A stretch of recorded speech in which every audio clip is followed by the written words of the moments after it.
ঝড় আসার আগ মুহূর্ত ঠিক কেমন হয় সেটা অনেক দিন দেখা হয় নাই। তো এবার আমি আমার গ্রামের বাড়িতে এসেছি, আর এই ঝড় আসার আগের মুহূর্তটা উপভোগ করার জন্য আমরা সবাই মিলে বের হয়ে এসেছি। আমরা আজকে আম কুড়াবো, বৃষ্টিতে ভিজবো, তারপর সবাই মিলে আম মাখা খাবো, বৃষ্টি এনজয় করব, ঝড়ে ভিজবো, আজকে সব কিছু করব। আসলে সত্যি কথা বলতে গ্রামের বাড়িতে ছাড়া এরকম মেন্টাল পিস পাওয়া কোথাও সম্ভব নয়। আর এই ধরনের দৃশ্য সাধারণত গ্রাম ছাড়া কোথাও পাওয়া যাবে না।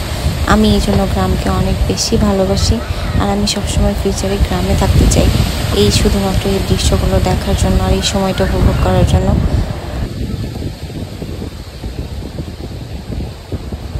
বৃষ্টি এলে সাধারণত গ্রামে যা দেখলাম, এরা সবাই আম খুঁড়তে বের হয়ে যায় এবং গাছে পাকা পাকা আমগুলো টুসটুস করে পড়ে। এরা সবাই খোঁটার জন্য সব চিল্লাপাল্লা শুরু করে দেয়, কে কার থেকে বেশি খুঁড়তে পারে।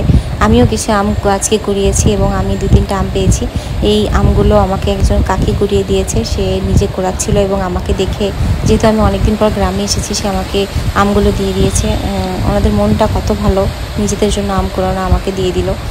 অনেক সুন্দর ঝড় হচ্ছে এবং আমি বাইরে দাঁড়িয়ে সেটা শ্যুট করছিলাম, আর মনে মনে চিন্তা করছিলাম যে আসলে যারা এই গ্রামে থাকে তাদের মনটা যেমন সহজ সরল হয়, তারা এরকম নেচারের ভিতরে এরকম সুন্দর আবহাওয়ার ভিতর থাকে বলেই হয়তো তাদের মনটা এত সুন্দর হয়।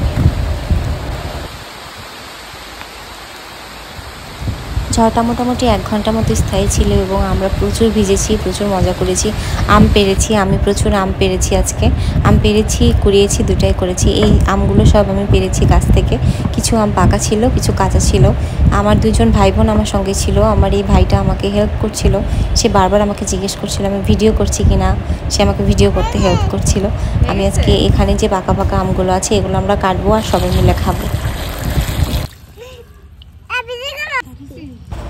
এই আমগুলো সাধারণত ব্র্যান্ডের কোনো আম না, এগুলো সাধারণত গ্রামের লোকাল আম।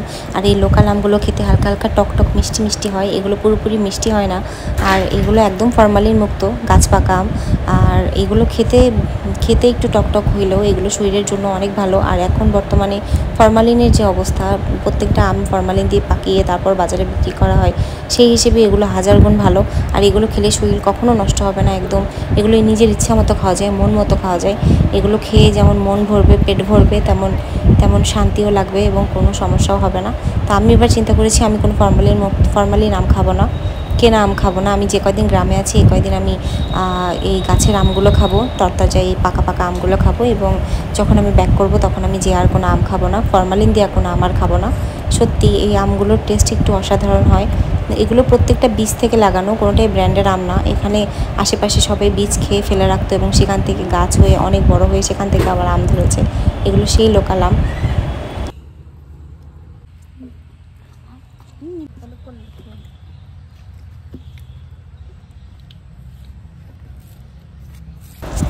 ঝড়ের ভিতরে সবাই মিলে আম কুড়িয়ে তারপর সেটা আমি সবাই মিলে একসাথে বসে কেটে খাওয়ার যে কী মজা, এটা আসলে যারা উপভোগ করেছে তারা ছাড়া কেউ বলতে পারবে না। আমি আমগুলো সব কেটে নিয়েছি এবং যারা যারা আমরা আম কুড়িয়েছি সবাই মিলে একসাথে বসে খাবো। আর কিছুক্ষণের ভিতরেই রোদ উঠে গেছে, ঝড় হওয়ার একটু পরেই রোদ উঠে গেছে। এটা আসলেই খুব অবাক করা। দেন আবার বিকালে আবার ঝড় এসেছিলো, তো তখন আমি আর শ্যুট করিনি, তখন আমি বাইরে ভিজেছি কিন্তু আমি শ্যুট করিনি। আবার আমও কুড়িয়েছি, জাস্ট বিকালের শ্যুটটাই, দুপুরের শ্যুটটাই নেওয়া হয়েছিল। আমগুলো আমি কেটে সবাই মিলে একসাথে খাবো। এখানে হালকা একটু লবণ দেওয়া উচিত ছিল, বাট আমি লবণ যেহেতু খাই না, যে কোনো কিছুতে এক্সট্রা লবণ খাওয়াটা আমার পছন্দ না, আমি লবণ ছাড়াই খেয়েছি। অনেক মজা লেগেছে। 90% আমিই খেয়েছি, আর আমার এই ছোটো ছোটো ভাই বোন এরা তো খুব বেশি খায়নি, অল্প করে খেয়েছে। আমি ভিডিও করেছি কিনা সে আমাকে জিজ্ঞেস করছে বারবার। আমার খুবই ভালো লাগছিল এবং শেষমেশ আমরা আমাদের আম খাওয়ার পার্টি শেষ করলাম।